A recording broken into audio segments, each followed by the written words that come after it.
मुझे सपोर्ट करो प्लीज, मुझे सपोर्ट करिए, मैं आग लगा दूंगा तुम्हारे लिए। नमस्कार। चीन की अर्थव्यवस्था की हालत हुई है खराब। गोल्डमैन सैक्स और नोमुरा दो बड़ी एजेंसीज, बहुत बड़ी एजेंसीज, क्रेडिट रेटिंग एजेंसीज हैं ये। इन दोनों ने जो फोरकास्ट था चीन की इकोनॉमी का, उसको डाउनग्रेड किया है। गोल्डमैन सैक्स ने इसको 3.3% से डाउनग्रेड करके 3% किया है। अब इतने ट्रिलियंस ऑफ डॉलर की इकोनॉमी में 0.3% भी आप समझ सकते हैं कितना बड़ा होता है।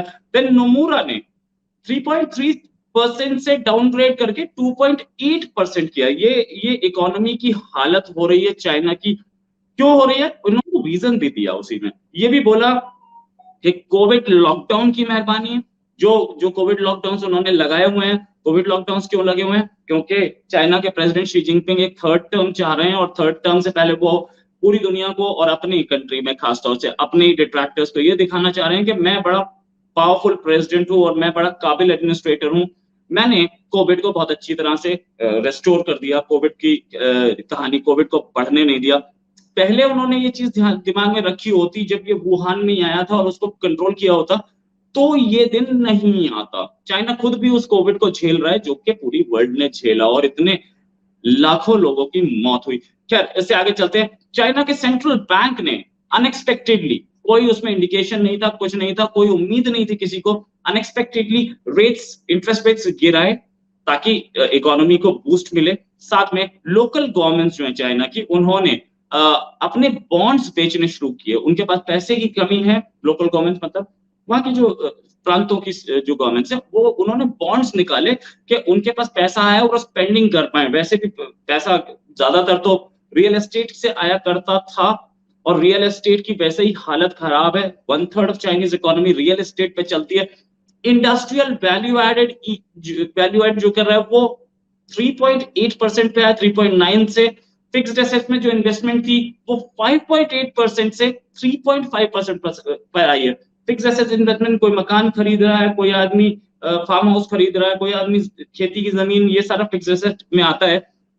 मूवेबल एसेट्स दूसरे होते हैं, जो गोल्ड और कार, गाड़ी वगैरह। फिक्स्ड एसेट्स इन्वेस्टमेंट्स गिरे हैं। ये बताता है कि चाइना की प्रॉपर्टी की हालत क्या है।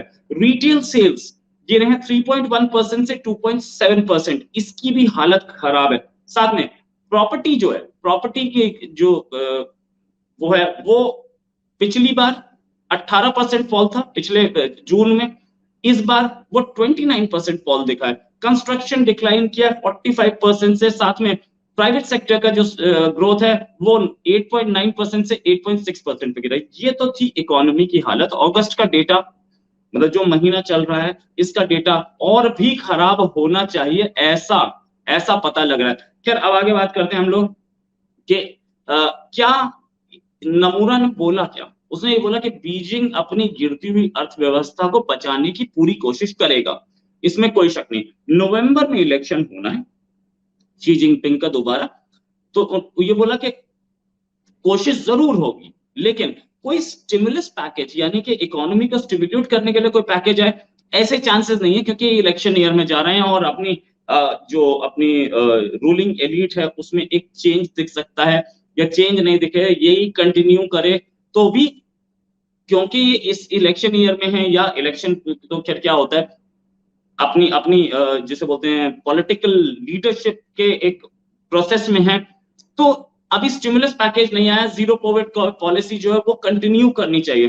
पीपल्स डेली, जो कि चाइनीज कम्युनिस्ट पार्टी की ही मैगजीन है या अखबार है, जो बोले आप उसको, उसने बोला कि चाइना कोशिश करेगा अपने आप को बचाने की, अपनी इकोनॉमी को बचाने की, लेकिन उसमें ये भी बोला कि हम इकोनॉमिक ग्रोथ को स्टिमुलेट करेंगे, कोशिश ये करेंगे कि भाई इकोनॉमी बेटर हालत में हो जाए।